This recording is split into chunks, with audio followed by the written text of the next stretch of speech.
Good evening, my fellow pilots and other creatures of otherworldly origin, or whatever it is you may consider yourself to be. Welcome to another episode of Star Citizen FM, episode 17. My name is Dr. Hawk, and I'll be walking you through Wingman's Hangar 18, as well as a lot of other juicy updates we had. And... Holy Jesus! What is that? When I say updates, I mean it. We actually have a lot to go over and a few things that the community as a whole has been desperately waiting for. So, this week in review, the Aurora Brochure. So, all of you who have been wondering what your starter ship, and likely mine as well, all of us, starter ship is going to be, and wait, unless you're that one guy that bought 52 ships, I'm sorry, but your name eludes me. You now get to see your lovely Aurora. Checking out the pictures here, I only took a few quick screen caps. You can check out the Aurora in all its beautiful detail and glory, and it's written up very well in terms of in-game lore. I'll be going over this just a little bit more, but I will encourage you to read it yourself, as it is much more interesting and a lot more immersive. Like, I didn't know a PDF could make me feel like I'm buying a truck or you know, something. Well done, Eric. Whoever wrote it, like I said, you know, well done. The Aurora, Jump Point is out for subscribers, so I imagine by now subscribers, you know, you've already seen this, but to those of you who maybe been working or not, check your inbox and enjoy, and don't share with the Hawk ever, because I am bad at secrets. There's also a call to action, or at least what Eric mentioned about something of a call to action. According to the forum statistics, there's about 40,000 I guess you could say guests and registered members that we have on the forums. Great community. However, these are unbackers, unpersons, unbeings. That actually sounds very derogatory, but oh well. These are people who have not yet, you know, exactly pledged for Star Citizen. It could be money issues, or just, you know, maybe they haven't seen enough yet to justify an expense. Eric has hinted at something planned to change this. Could be a funding drive, could be, you know, I don't know, something fun. Look out for it, and to those of you who have not backed, I highly encourage you to do so. Star Citizen already, with a game that's, you know, not to be out for 2 years, has an excellent community, excellent developers, and you'll be doing yourself a favor by funding an independent company rather than a publisher. So, Dr. Hawk endorsement. Fund Star Citizen. 4 more programmers were hired. Names are not yet known yet, or background or any of that, so we will probably find out more of that later. As well, Joseph Browning, being the sir he is, sent in a Austin pizza gift. So, despite the fact that Wingman is on a, well, yeah, you know, treat days are allowed, and so it was good to see everyone enjoying some of that pizza. You'll have to forgive me, I am slightly medicated. That's another point I'll bring up that's causing problems. There's a reason that's mentioned in the show. So Austin pizza gift, Wingman, as again relation to the weight, he is now down to 220. Keep giving support. Apparently he has received a lot of messages from people supporting him. Someone has offered a bottle of scotch for him at 185, his goal. If it's a Glenmorangie or a what is that one? I think Oban. To get an Oban, or yeah, get him an Oban. You can't go wrong with that. And if maybe we can get each and every one of the chat room members to send him a bottle of scotch, I'm pretty sure he'll be quite happy. Fireball and MercCorp, if you've seen them in the chat or in the forums, also sent in some vodka, Hangar 1 as well. So the community, as usual, is being kept intoxicated, and we all know that coders work best when they're hungover. And that was pretty much our week in review. So, again, before we move on to forum feedback, I would like to bring up the issue I mentioned previously.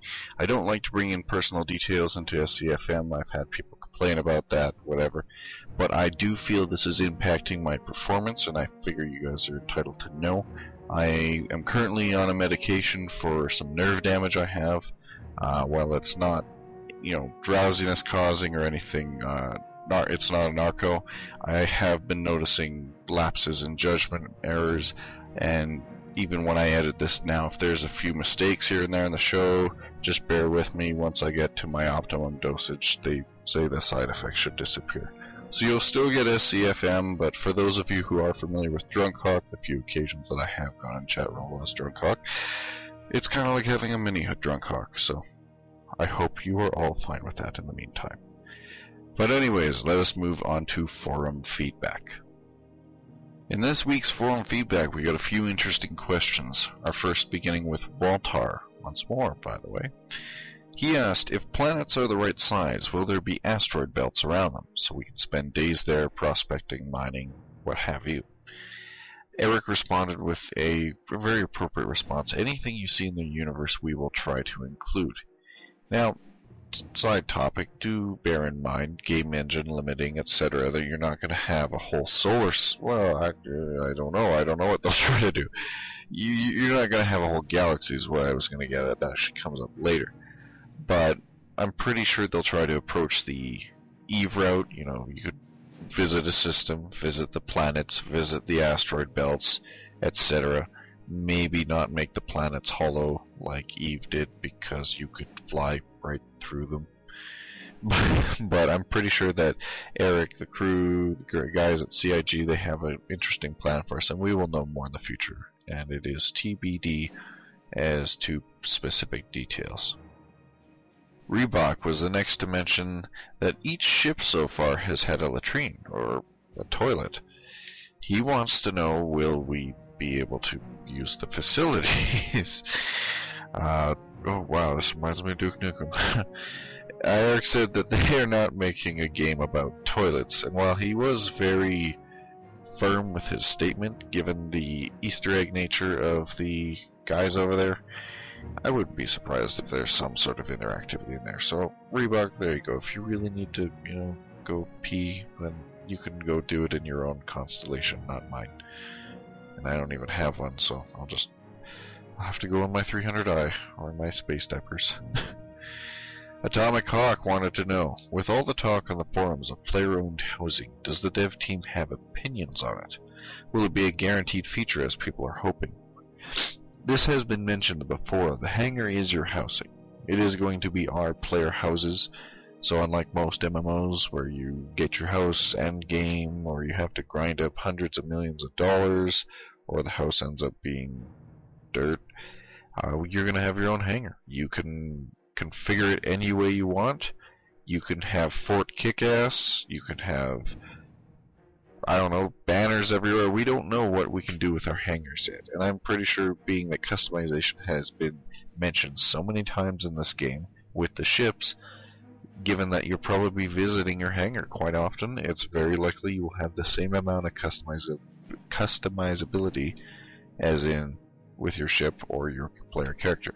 So look forward to the player housing. I think maybe he was just slightly worried about it, but again, I'll keep saying it over and over till people, get it. The hangar is your house, so you should feel safe in your hangar, adorn it any way you please, or just leave it stock. But that's where you'll pretty much be chilling for the entirety of your downtime in the game.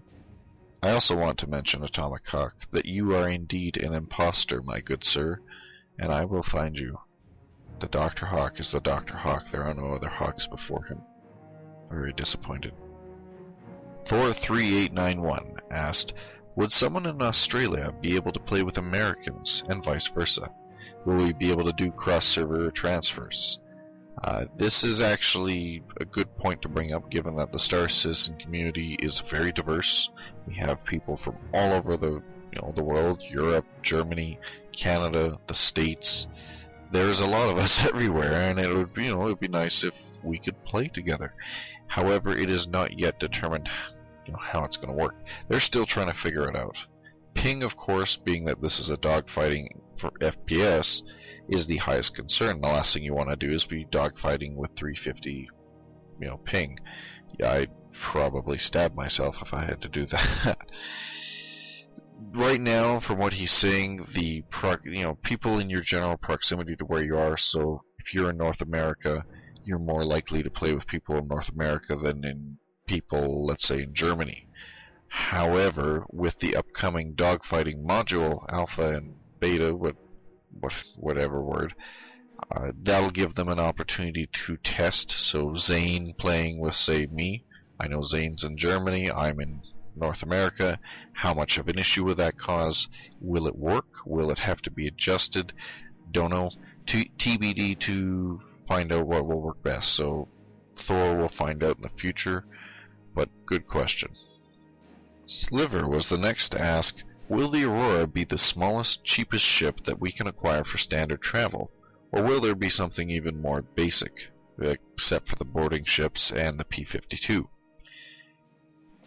If you've looked at the brochure by now, you know the Aurora looks pretty badass, but for those who have not, and again, here's an awesome picture, it's a starter ship, but that does not mean it's cheap. And when I go over the PDF quickly, and there will be a link, there should be one now, there's a link here for the PDF. It's a well-kitted little starter ship. It should serve you well. You know, I like World of Tanks. I like their model, but it won't be trying to, you won't be in a lull tractor. You won't be given a tin can and a gun. So I'm pretty sure you'll be well off if you haven't pledged for one of the higher tier ships like a Hornet or a Constellation. You'll be all right. CNKB also wanted to know, will we be able to buy lifetime insurance with in-game credit or cash when the game comes out? Oh boy, this topic just keeps coming up. I'm sorry, but this irks me. There will be another window for the lifetime insurance coming up, so keep your eyes peeled. There's something, maybe another way to earn it. But one of the things, actually, and this has been a topic that's brought up on the forums, is that if everybody has lifetime insurance, what's the point of having insurance anyway? At least, and in my view, people are less likely to take risks if they know at least their ship is insured. We don't know yet what you lose on ship destruction. Again, I'm going to be using Eve as a model way too much, but still, Eve as a model. Let's take a battleship, a Roke. You usually have just enough money to cover the basic ship and maybe a few cheap upgrades or even modules, but usually, let's say you put 5 million into a ship, and this is Star Citizen. That ship itself maybe costs 175,000. You went balls to the wall with all your upgrades. You just lost the ship. At the same time, if this was a more expensive ship, like a $5 million ship, and you put cheaper upgrades into it, it's a very weird issue, and I don't see why we should give more LTI to people. I know that sounds elitist and snobbish, but honestly, I'm one of those people that, early bird gets the worm. You wake up early, you get, I don't know. I just don't see why we should give out more LTI. But for those of you who haven't got it, you're lucky buggers, there might be a possibility in the future. And I say might. I am in no way affiliated with CIG, and I can't speak for them. Little rant aside, Sin to Win also had a good question of, will the star map represent the true shape of a galaxy, with a central core consisting of many stars and black holes, as well as spiral arms that branch off the hub? Again, I mentioned this briefly. Given that they're only releasing with about 100 to 150 systems at launch, and that galaxies have, well, I actually don't even have a number in my head right now. There are a lot of systems and hundreds of billions of... It's not possible. I don't see it possible. Even if their game is around for 10 years, we might have our own mini galaxy, but not let's say, realistic one. But who knows, maybe in 10 years, if we, keep funding the game, look at World of Warcraft, it's still going. Keep throwing money at CIG. Who knows? And the last topic to be brought up is actually in relation to the last question that was related to Track IR, not Tracker. Since Wingman sort of answered with Oculus Rift, it was believed that there would be no track IR. I said, even if Oculus Rift is being included, of course they'd probably include track IR. But that is our forum feedback, and let us move on to hot topics. Actually, no, not really. Sadly, for all of those around, let us gather. Hot Topics is dead. Well, it's actually not that bad of a thing. It's being replaced with a new segment called Most Valuable Post, and every week they're going to feature the most valuable post of what they deem to be the most valuable post of the forums at the time. The most valuable post, I wonder how many times I can say this, for this week is, once again, and I've talked about this gentleman before, NetAndy's Guide to Star Citizen. If any of you have checked it out from what I told you to, check it out again. Give that man some more hits, like the post, pat him on the back, send him a beer. The reason I'm saying this, if you heard the little segment, apparently even CIG uses your little forum post, Andy. Good on you, man. You now have made a impromptu encyclopedia for the the devs. That's quite impressive. So good job, NetAndy. Again, check out his forum post if you need to know anything. Honestly, Pleasure, I remember told me, we needed a FAQ, and he bugged me, and NetAndy took it upon himself to do it. So good on you, man. Keep doing what you're doing. Feathers up. Proud of you.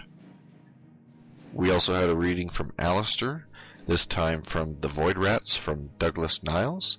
So if you'd like to take some alone time and go listen to a beautiful voice, that segment is there for you. Also, in wide world news, NASA continues to find planets considered habitable. The latest development is the Kepler-62 system, with 2 oceanic planets, one tropical and one colder. It is unlikely, sadly, that there is any sort of technological civilization developed with, the absence of land, tools, fire, but who knows, there could be a whole Aquaman situation under there, or Atlantis, or something we may not have even considered yet. But being that this is all statistical based and just, theories and ideas and maybe even a little wishful thinking and daydreams, there's nothing to be certain. So until we, throw a probe over there, or actually make it get there within a few lifetimes at least, we won't know for certain. If we're really lucky, that engine development of NASA, that fusion one, who knows, maybe we might actually just send something over there. For now, you'll have to deal with Pete Mackie, who is, by all means, looking much better, if not still a little stiff, and enjoying the ionized smell of hydrogen exhaust and chicken in Beijing. It would be really nice to go on a vacation right now. Pete, you're lucky. Good on you. Looking forward to more. That pretty much wraps up the whole of Wingman's Hangar. The major meaty topic, in my opinion, was the last part of the show, the interview with Martin Galway. This man is the coolest sound designer in the world. Well, again, I highly encourage you guys to go watch the whole interviews. He has done a lot of amazing sound work, and again, check it out. But he did also reveal 2 little sound clippets that were used, and that still are used as far as I know, in Star Citizen. One of them being the demo that they released back during the Kickstarter, the getting into your ship sequence. He showed us all the foily, I think there were something like 55 different sounds there. So the foily involved for that, the engine humming, everything that they had there, all came together to make this interesting immersive experience of you getting into your ship and getting ready to go. And for the laser enthusiasts like myself, there's a little snippet of the Van Duel fighter laser. I think he didn't say if it was a laser cannon or Gatling cannon. From the sound of it, I'm going to assume it's a cannon.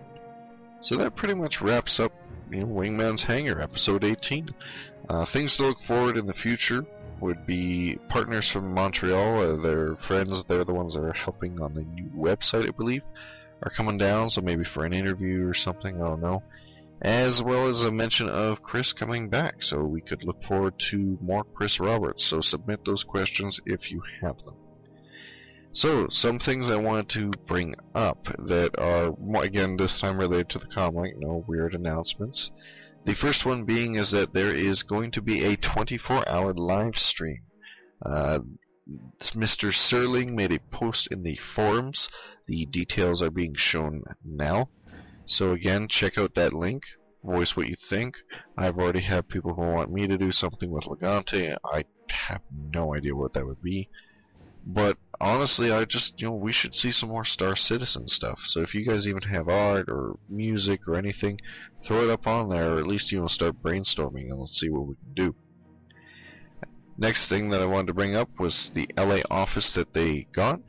There should be some video playing right now, but given the fact that they're working in that small little tiny space and now they have more room for more people, we're getting a lot of top-notch developers on this game here, so the time for it, might just go from 2 years to 1.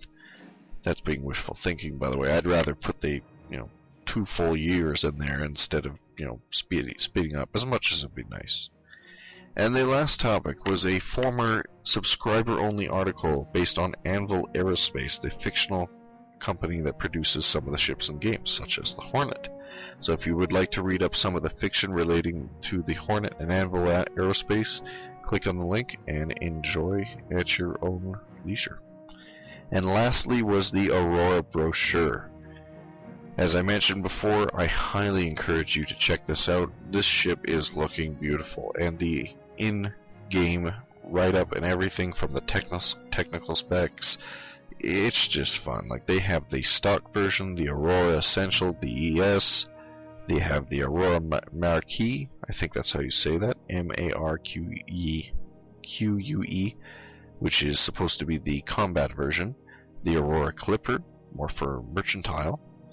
And then for those of you, there's the Aurora LX, who maybe want to go explore, with maybe a little light mercantile. And given that customization is the focus, I'm pretty sure you can do whatever the hell you want. There's also the mention of a Legionnaire, which is supposed to be sort of militia patrol. But again, like, just the write-up, check this out. I'll read off the basic stats here. It's 18 meters long, max crew of 1, 15,000 kilograms. It has an upgrade capacity of 4. Don't know yet what that means. Can carry 5 tons of cargo. Something about 1 modifier, so I don't know if this will be either something permanent or something you can change in and out. Has 1 main thruster with 8 maneuvering thrusters, as well as shields and hardpoints, 2 class 1s and 1 class 3. So quite a bit of options for those that are looking, to kit out their little starter ship for what they see fit. So again, as mentioned before, I don't think you'll have much to worry about. It's a decent looking ship, and pretty. It's not, tin can with a gun on it. So I'm pretty sure we can look forward to a lot of exploration and a lot of long-time use from the Aurora. That was pretty much all I wanted to cover. So now I have a little surprise for you guys, since I didn't have it last time and actually owe you guys one. And as I said before, ladies and gentlemen, I did have an interview lined up last week, but due to real life being an asshole, we finally got around to doing the interview. So everyone, here's the Super Moderator himself, Toast.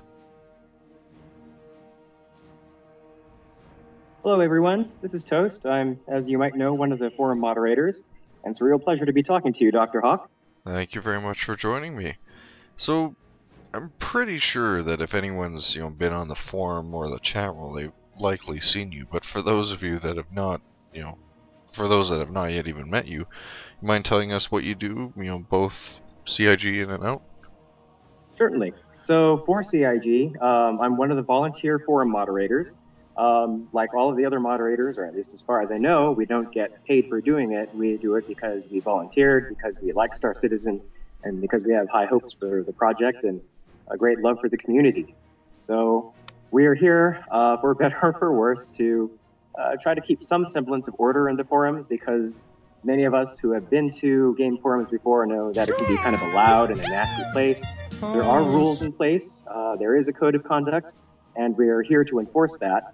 I like to think we're not so much cops as just, you know, maybe you could think of us as chaperones, and hopefully we don't have to do that much, because I feel like we actually have a nice, mature community. I used to spend a lot of time just posting on the forums as just another pledger. I still do that now. Not quite as much, because moderation actually does take a fair amount of time. Alright. So, how exactly did you get involved with the Star Citizen crew? Was it just something like, hey, you know, do you guys need moderators, or did they come to you? A little bit of both. For anyone who is curious about forum history, for anyone who is new, Star Citizen the site officially launched on October the 10th of 2012, and they had forums, and I posted to them a great deal, because Star Citizen's predecessors, like Wing Commander and Privateer, were basically some of my favorite games ever. They had connections to all sorts of things that I liked from my childhood, just all the time. Sci-fi, World War II history, military aviation, the war in the Pacific. So to just see that there was a successor to Wing Commander and Privateer showing up was just something that I almost never imagined would happen. And I was so happy that it did. The forums weren't moderated for the first couple of months. And in December, as they were switching over from the original forum to B-Bulletin, which we use right now, at that point, I think they started trying to get a couple of people to actually do some moderation for the forums, which hadn't been done up until that point. So I joined the volunteer moderation team in January. By that point, I had already been posting for the better part of almost 4 months. And when they came to me and said, well, you know, based on your behavior in the forum, we think you'd be a good candidate. Would you be willing to do volunteer moderation? And I wrote back immediately after I got the email. I'm on the forums an awful lot of the time anyway. I figured as long as I was here, I'd try to be useful. Right. So, what exactly would the details of moderation be? You know, like, and I know most people would be like, ban people. That's your job. But in terms of like hours, like, what do they expect you to do? You know, it's like, you're volunteers, so it's not like, you know, we expect you to be on 8 hours a day, 24 hours a day, 7 days of the week, you know, like, is it just when you have a chance? Employees, so it's pretty relaxed, actually. It's one of the reasons why there are a number of volunteer moderators. Most of us have day jobs. We have other things to do, so that's actually one of the challenges. Sometimes people expect good response time, and I work. I work a lot, actually. So there are several volunteer moderators. We don't really have assigned hours. It's just sort of the hope that, you know, we're on often enough. And the fact is, usually someone is. You know, Slavic, Allgamer, Legante, AD. AD is, he actually has a lot of experience with this particular type of crowd, actually, because he was a moderator on the Wing Commander CIC forums for a number of years. That helps. Yeah, so that helps a lot. I mean, he already, not only does he already know the property and some of the people involved, but this is a kind of community that he already really knows. So he's been, you know, really good guidance. But beyond that, it's actually kind of informal in terms of the scheduling. We have kind of a hidden forum, a sub-forum, where most of the reports go. So that's sort of our ticketing log, if you will. Reports go there, and we review them. We don't just do that. We also spend time on the forums ourselves, and if we see things, we may act on them on the fly, or we often actually choose not to act on some things, because I find this is actually a very mature community. A lot of things work out by themselves, and it involves a lot of judgment calls as to whether or not it's a good time to step in. Right. Because, you know, the community, it's a good community, and to the extent that we can resolve things on our own without getting a moderator involved, the community grows from that, and it actually owns its own growth and its own maturity. There are times that we have to moderate. Yes, I think, yeah. Go ahead. No, I think I probably shouldn't say too much more because moderation is a little bit of a black box. And if we're too predictable, people can, mess with us in perhaps unpleasant ways. But I will say that we've got a place where we, handle request tickets and reports. Other than that, we spend the usual time that we do just trying to help for the most part. Our principal tools are the banhammer, which I actually prefer not to use very often, and general moderator privileges, which allow us to do things for people like correct typos, delete really excessive bad language. You might be, some people might actually be interested to know that the moderation team is actually very much for free speech. And that's kind of a personal thing, but yeah, we don't delete stuff just because we disagree with it. I think anyone who is curious at all about it can visit the off-topic forum and see a number of threads that, although they attack us, we leave them open because it's feedback.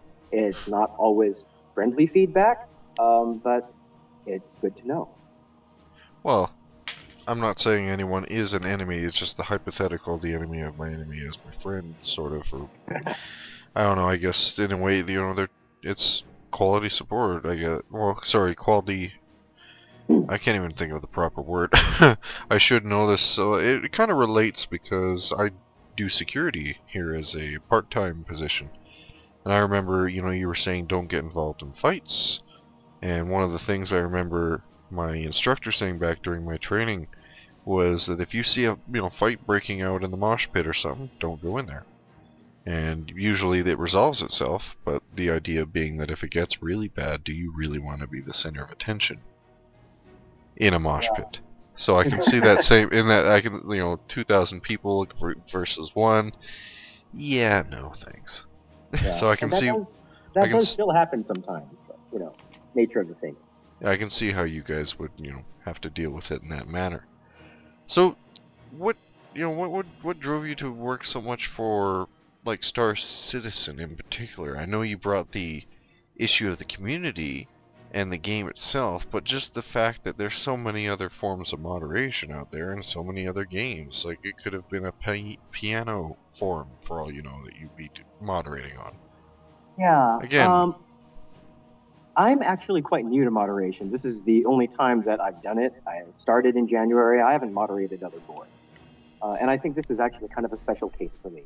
Because many other gaming forums, I mean, I've read them, usually when trying to find an FAQ or, tips on how to play something. And they're really mean places. There's a lot of fighting. There's a lot of swearing. People are getting banned left and right.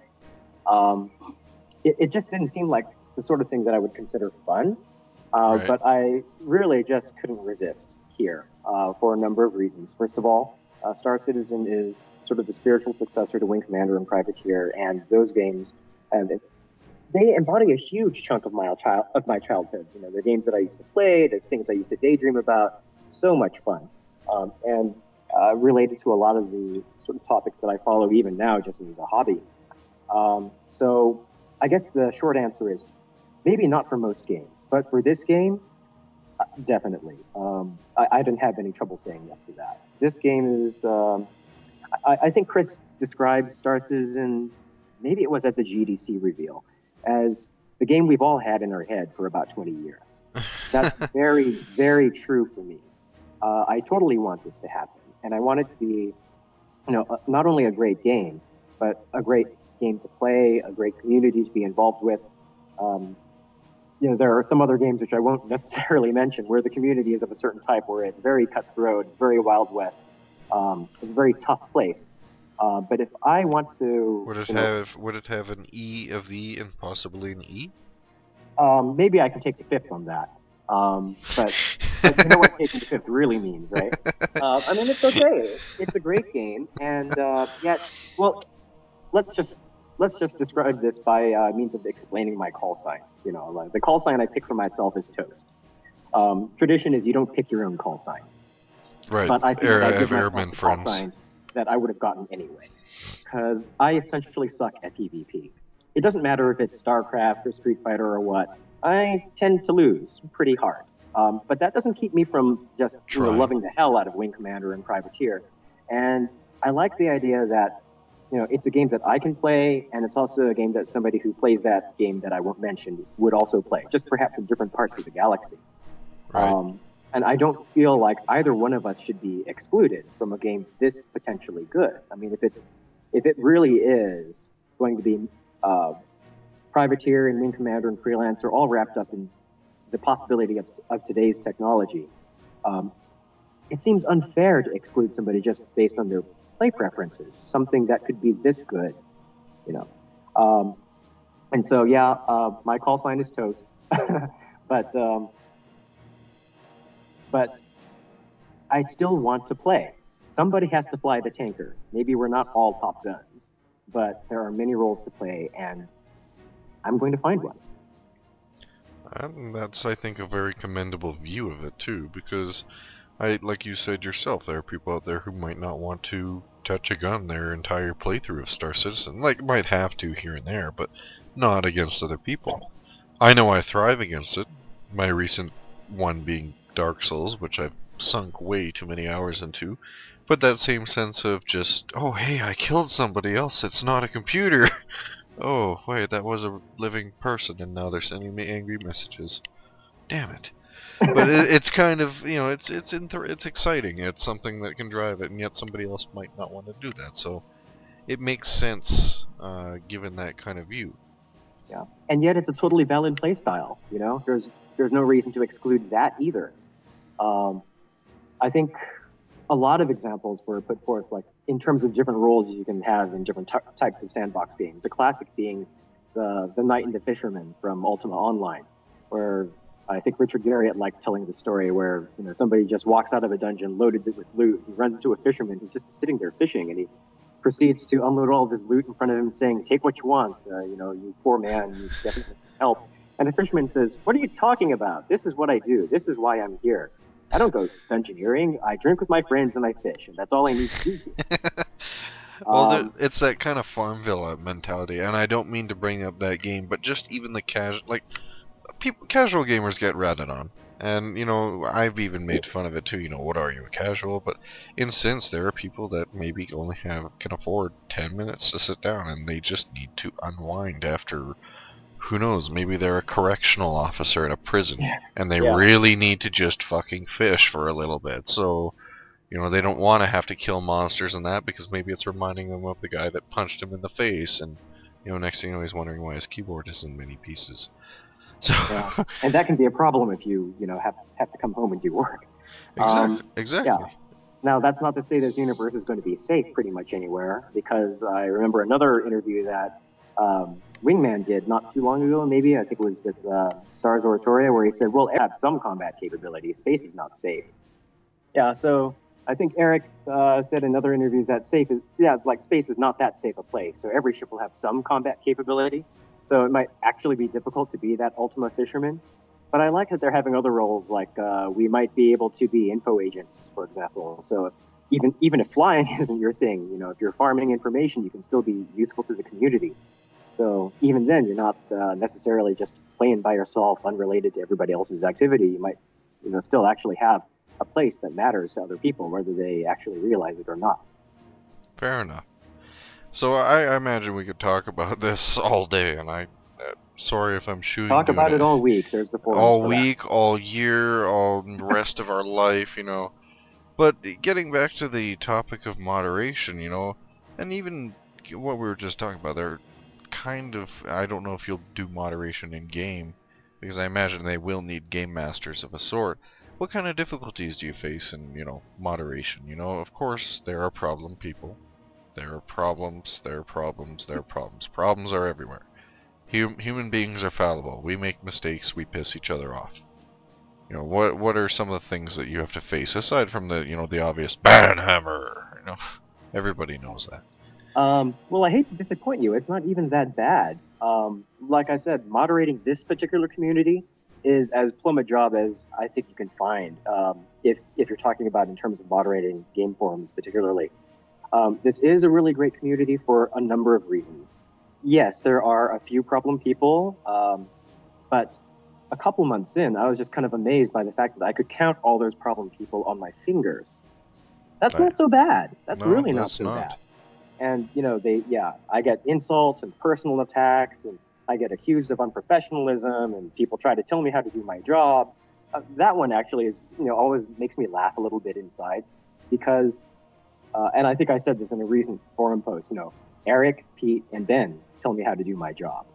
But users, their suggestions are often in conflict with each other. I pretty much don't give them that much attention, not because I don't care, but because they are in conflict with each other. I can't do that. I really can't. It doesn't work that way. Yep. Well, and you have the boss men above you that tell you what to do anyway. So, you know, the puppet doesn't. The puppet doesn't they're the ones tell. I have to listen to. The puppet doesn't tell the puppeteer what to do. It's the other way around. Yeah, pretty much. So, that won't keep people from trying to tell me how to do my oh job. no, they'll try. I've had it happen in my job experience too. But yet all you do is just smile and agree, and in the end, people get along. And something I actually wanted to comment on, I think you're right, is, you know, I guess we're just awesome. We really are. Like I said, for another game, I don't think I'd be as interested in doing it, partly because I myself am so interested in source material. I mean, even Star Citizen itself is kind of sitting at a perfect storm, you know? It's an underserved market. We haven't had a good space game in a long time. The people, you know, it's not 100% of the community, but a lot of us are great fans of Chris Roberts' work and Origin Systems products from a long time ago. And we're adults now, and we have disposable income, and, you know, we've all had the chance. Well, maybe you guys have disposable income. Yeah, maybe it's not a lot of disposable income. I myself am not doing so great these days. Well, regardless. Yeah, but the fact is, you know, we're not on allowance money anymore. At the very worst, we're on unemployment. But, you know, we're adults, or at least we've had the chance to become adults. Many game forums, you know, there are a lot of kids and there are a lot of teenagers, and, you know, there are certainly adults who aren't even as mature as many teenagers, I know.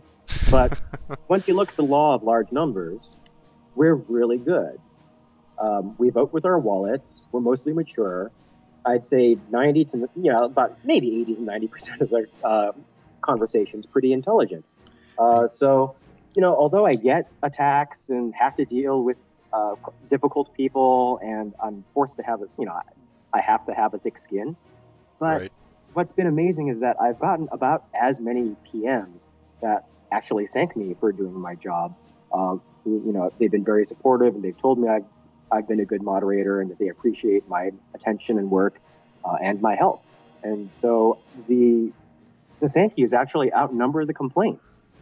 So if you're asking me about the kind of difficulties I face in my job, yeah, they're there, but they're really outweighed by the appreciation and just the opportunity to help, even in a small way, to a game. Just like Chris has said, I've had it in my head for 20 years. Well, even look at the community itself. Like, I'll be honest, I really think I should go forth and do something for the team myself, and now being employed, I might be able to do that here, but, you know, sending in scotch, treats, candies, cards, all manner of things, even on the last Wingman's hangar, you know, pizza and vodka. Like, pizza and vodka, like, that actually sounds really good together. You know, like, we're trying to keep them in that, you know, what was that, well, you keep programmers drunk. They, you know, they program best when they're inebriated, so hopefully, well, no, that's a story for a different day, but we'll just make sure. Yeah, that's kind of a personal beef I sometimes have with you know, a lot of the industry in general. They'll look at programmers like you know, like they're flipping burgers. They're professionals, and programming, you know, it's not art necessarily, but in many ways it resembles art. You know, inspiration's a very important part of it. And it's also very stressful. It's extremely stressful. It helps to be OCD sometimes, and you have to take the edge off. It's difficult work. It's professional work. It sometimes doesn't get the respect it deserves, and the results can be great art. I mean, one of the examples of a game that I think of very much as being a work of art would be, for example, Planescape Torment. They had their own Kickstarter just earlier this year. I'm so glad that there's going to be a successor to that game too. But, I mean, so many books I've read just pale in comparison to that game. Right. So, you know, it's entertainment, and, you know, art is entertainment. I think the lines are very much blurred. So yeah, I totally respect programmers. I've done some of it myself. I currently work as a back-end web programmer for a medium-sized company here in San Francisco. And, you know, it's not what I've always done necessarily. But it gives you a proper appreciation for the art. And given the fact that, you know, they're getting those treats and etc., I think it goes a long way to show, like you said yourself, the community's face. Like, even with, you know, Wingman and his diet endeavor. I commend them. I have family members who I've seen shrink, like 65 pounds, gone. Where'd you go? Holy shit, you're... Whoa. But they're happy too, and you know what? He needs, you know, he's proud of himself. It's amazing, great work, and, you know, it's just the fact that community members support him, and you don't see this in a, you know, Call of Duty forum or anything like that. It's always, you know, the conversations you'll see there are, what's the best loadout, or this faggot killed me, or I don't like this, why, or what about this bug? The dev team sucks and they're not listening to the problems, you know? As we're here in the forums, I go and look, and of course there's like, okay, here's a concern topic, or here's that, but most of it is like, here, check out this kick-ass idea I did, or here's the unofficial soundtrack for Star Citizen, or here's a Photoshop I did of Chris Roberts walking away from an explosion. I love that thread. Yeah, that's a 5-star thread right there. Yeah, good for Zane, because Zane is a badass. You know, like, that's... it's just stuff like that. So, yeah, actually, that's probably a good question, too. You know, what even though you said, if you could describe in as few words as possible, so here's a challenge. What makes the community the best? Oh, wow. Overall, maturity, intelligence, passion, creativity, generosity. I mean, we were just talking about it. That generosity to CIG and to other members of the community. And we've got a few people who are, you know, not so friendly on the forums. But, you know, for the ones that we've seen, they're often very willing to talk to each other, to hash out ideas, to even help each other with things like pledge packages. I mean, I know the Aurora sale is what's going on, you know, this weekend. Right. But, you know, I've seen people buy packages for other people who just didn't have money right now. That's pretty. I didn't think that could happen. Well, I think it was even back in the December when I first finally just started to come out of my nest, so to speak, and talk to you guys. That I saw, I think it was in the forum, somebody bought a graphics card for somebody, a really like a decent one. It was a NVIDIA or something, and they got it in the mail, and they're like, but it was anonymous too, so they're like, the guy's like, I don't know who bought me this, but thank you, like, love you, hugs and kisses, like, who did this, and, you know, just stuff like that. And it was a decent graphics card, that's all I know. So yeah, I mean, it was just one of many very nice incidents. It's hard to trust people these days with all sorts of concerns and issues about identity theft and you know, the phishing and hacking and people taking advantage of each other.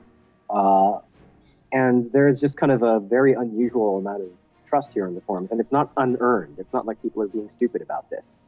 You know, you can totally get burned. This is not a friendly world, and yet we're doing a pretty good job of making one for ourselves. I hope it lasts, but it's also one of the reasons why I happily volunteered to be a moderator. It is perhaps not right to say that, you know, I want to mold the community in an image that I you know, want, but, you know, to some degree that is true. If I can just nudge the needle a little bit. We all want to make the world ours, and this is about as selfish as I'll admit to being. I want this to be a good place. There's nothing wrong with being selfish, and honestly, you know, when the time comes, the game releases, you know, that's pretty much what everyone will be happy for. But in the meantime, and even afterward, you know, hopefully the community still maintains itself. But yeah, even in your free time too, like, you know, you won't have to worry about it so much unless you become a game master. But, you know, what do you want to see in Star Citizen? Like, or even, sorry, rather, what would you like? What do you like about Star Citizen so far, that what you've seen? Because everyone here is here for one topic or another. But, you know, what drew you to the game? Just, like, I know you mentioned previous things, but, like, if you were to just sit down right now, what would you be doing? In terms of what I'd like to see in Star Citizen? No, just what do you like about it? What we know so far, or at least the promise. We can get to, we'll talk about what you want to see after. Everyone has an idea of what they want. Well, Part of the strongest promise, I think, is the diversity of the community. We have all these roles that the universe might want filled, and we've got, somebody for everything. One thing that has really gotten me enthusiastic about Star Citizen is not only is it Wing Commander and Privateer, but in Privateer you had the ability to customize your ship, at least to some degree. Right. There were 4 hulls. They had engine and shield upgrades, and they could carry kind of mix and match armament. There's this old game that I used to play a little bit when I was younger, and I guess this dates me a little bit, but many of us will remember Steve Jackson Games. Actually, David Ladyman used to work for Steve Jackson Games, so there's a lot of crossover in the games industry. When I saw his name, I was just amazed because he used to work on this magazine called Auto Duel Quarterly, which is kind of what Jump Point is now. Right. But getting back to it, Car Wars was kind of a fun little game because you got to design cars, and they would have like weapons and armor, and it's kind of it was a board game, right? And it had all kinds of customizability. You'd pick a chassis, you'd pick tires for performance and durability, different power plants, different weapons, the whole deal. But the problem with Car Wars was that you had, I think it was more fun designing the cars and actually playing the game, because it was a very time-consuming, very slow game to play. Turns would consist of 1 second, right? Like 1 second of game time. So if you had a 15-second arena battle that took 15 turns, that could take hours. So talk about time dilation. 15 seconds of car combat would take you an hour, conservatively. That was it was a game that was a lot of fun to set up, and actually rather difficult to get to. In some ways, that's almost like 3rd edition or 3.5 edition Dungeons and Dragons, where their character system got really complicated. Like you could have a 2-page character sheet that looked like the list of ingredients for some kind of ungodly snack food. So how would this translate over into Star Citizen for you? Being able to do that and play it in real time. So see, the thing about Car Wars is that you couldn't play it really. You could just design stuff and have fun imagining things, but playing it was so slow. Right. And here, we get to do that, which was so much fun. And then we get to play this in real time, where 15 seconds of dogfight is 15 seconds of dogfight. And your own actions, the music, too. The explosions, yeah. Like I even think Galway said it best in the latest Wingman's Hangar, that immersive experience, even the aspect of shrapnel hitting your cockpit, which has actually kind of made me squeeze as soon as I heard. I'm like, wow, I actually can't even remember a game I played that had that. So, all these things that you just kind of imagine would be fun. You see them in the movies and you see them in TV series. Like, I think, what was it? And the pilot series for Battlestar Galactica. Starbuck shoots through a bunch of Cylon raiders, and Adama asks her for a status report and says, "What do you hear?" And then all these pieces of raiders are just like bouncing off her cockpit. She's flying through them. She just smiles and says, "Nothing but the rain, sir." And she gets to do that in TV show. And the idea that we'd be able to do that in the game, that's amazing. So, you've outlined what you like about Star Citizen. If you were to just sit down with Chris, or, well, as I've said to my other interviewees, if Chris, unfortunately, and Chris, I do not wish this to happen to you, was run over by a bus one day, if you sat down and you were in charge, what would you want to see in Star Citizen? Oh, horrors. You just loaded me up with an image that's going to take me a couple of minutes to get over. I'm sorry, I've traumatized Toast. Dr. Hawk is disowned. Get rid of him. Banned. Dr. Hawk's banned for mentioning unfathomable future. Well, heaven forbid. But what I'd like to see in Star Citizen is a kind of longevity that very few games have ever had the chance to enjoy. I think maybe one really excellent example of very visible longevity is StarCraft. People are still playing the original version of that game, like, I don't know how long it's been, 15 years down the line. Yes. Games come and go. A game with that kind of staying power either needs to be incredibly good or have some way to stay fresh, or both. I firmly believe that what they're developing has the potential to be just that good, that you'd want to play it forever. Right. But for the game to be, the persistent universe, I think, is key. I like the idea that the game might have a growing sense of history in it. One thing that I'm really, really excited about that we don't really talk much about because we're just too far away from it to know anything is the micro updates. Right. Hopefully they're building an economic model where they can do things like, let's instantiate market a rich crash. asteroid field, Or that. we'll have an alien. Hello? I said stock market crash, but... Oh, yeah. Stock market crashes, alien invasions, all the stuff that makes real life, interesting in a bad way. Like the recession is interesting in a bad way, right? But you put that into a game, and then, it turns, from frustration into drama. It's fun when it's fiction. It's not fun in real life. Of course not. Yeah, but those micro updates, the idea that the universe can change and have a history, like, Earth is going to be sacked sooner or later. The answer to whether it's sooner or later depends on, how good a job we do of defending the planet. Right. It's a little bit like, I guess, I want to compare it to Lord of the Rings. Like, Christopher Lee reads Lord of the Rings every year. It's almost like I feel the same way. There are certain old games that I just come back and play because they're that good. They're classics, and they're better than, I'm sorry if I'm offending anybody out there, but I'll read Lord of the Rings again rather than, Twilight for the first time. Fair enough. It's like, the old games, I'll come back and play them, not so much the new. But we know from just reading the appendices and the other material that Tolkien wrote a huge history for Middle-earth. And the Lord of the Rings, as a magnificent trilogy as it is, it's just only scratched the surface. Slice of that history, right? I have a Tolkien bestiary. And that's just an example of all the, monsters and lore that you can find just from the beasts alone, so I know exactly what you're saying. Pardon? Talk about world building. I mean, he set up all of this, incredible backstory for something that he was not going to write that much about, by comparison. He came up with a language, maybe a few languages in the different scripts. Anyway, I'm flying just a little bit off topic, but the idea that Star Citizen could have a history where the persistent universe can kind of be like that. Like if you played the game for 1 or 2 years, you're kind of like playing through the first 3 books of The Lord of the Rings, and that becomes a piece of the history, and it's forever a part of the history. And then for whatever reason, you might leave and come back, 5 years later, or 5 years later, somebody completely new comes to the game, and he steps into a universe that, isn't just fresh out of the box, but it has all of that history. And been developing. Yeah. Even with the aspect of Chris Roberts saying that, players could become heroes, so to speak. Like, you could kill NPCs and they stay dead, and that becomes notable. Yeah, I mean, 10 years from now, a newbie might come in and say, what the hell's with this lamp stuff? I don't get this lamp. The cult of the lamp will have engulfed the Star Citizen universe. Yeah. Run and hide. It's a funny little in-joke, but it's just these sorts of things where the character just stays around for a really long time.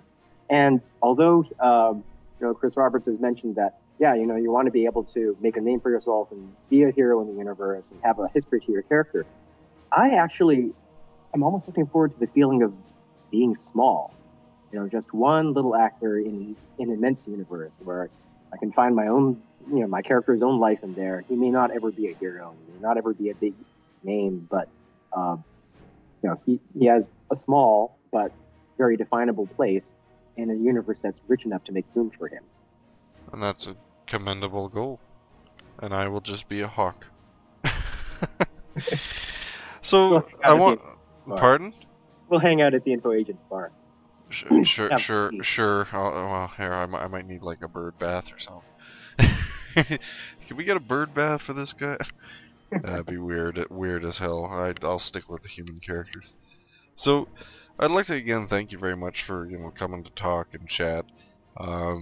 If there's any closing comments or concerns or anything that you want to mention before I shut you down, or even just a shout out to people you want to shout out to, by all means. Wow. Okay, well, I mean, yeah, really quick shout outs to all of CIG. I even got a chance to meet Eric and Rob, and it was so much fun. I'll always remember it. Shout out also to Viper Mortal and Ned Andy, who we kind of informally helped tabulate some information for the community. Viper and I sometimes do transcripts of things because we want them to be locatable and searchable. There's a lot of good information in there. Right. So I'd like to thank them because they do more of that than I do. I'd like to thank the community in general, and if there was any, concern that I wanted to put forth, if I had a mission here, it's, I do the moderation because I want this to be a good place, I want us to be a good community. I do what I can to help, but we have 2 years to go. The community will only be a good place if the community itself decides to be a good place. And I will help as much as I can, but I can't make anybody do this. So, you guys, you're a great community. It's a real pleasure serving all of you. Thank you for being a relatively easy crowd to be a moderator for. But you guys are awesome. And, just remember that and don't forget it. Be awesome for the next 2 years at least. I think those are good words to go by. So again, everyone, this has been Toast, the Super Moderator. Again, I'd like to thank you very much, Toast, for taking the time to talk. So in that case, I am going to have to end this because we have been chatting for quite a bit, and I've probably put some of the people who I know listen to me in transit to sleep. You guys better get to work. Anyways, this is Toast and Dr. Hawk signing off. You guys all take care and fly safe.